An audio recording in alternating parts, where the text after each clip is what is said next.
Hi అండి. ఈ రోజు మన ఛానల్లో వచ్చేసి వ్యాక్స్ చాక్ గురించి నేను మీతో షేర్ చేసుకోవాలనేసి అయితే అనుకుంటున్నానండి.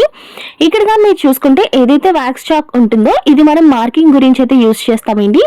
ఇది మనం మార్కింగ్ చేసిన తర్వాత నీట్గా ఐరన్ చేస్తే మాత్రం పోతుందండి. అలాగే నార్మల్ చాక్ ఏమవుతుందంటే మనకి ఏదైతే గీతలు గీస్తామో లైన్స్ అనేది మార్కింగ్ చేసుకున్న తర్వాత మనకి పిండిలాగా గుండెలాగా చిరాగ్గా అయితే మాత్రం ఉండిపోతుందండి.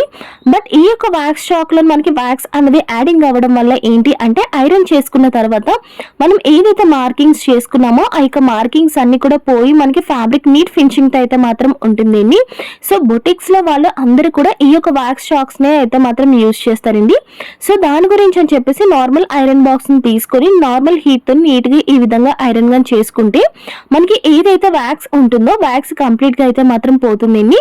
సో చాలా మంది ఎక్కువగా అయితే లైక్ చేస్తారండి ఈ యొక్క వ్యాక్స్ చాక్స్ ని. ఈ యొక్క వీడియో నచ్చితే ప్లీజ్ లైక్ అండ్ సబ్స్క్రైబ్.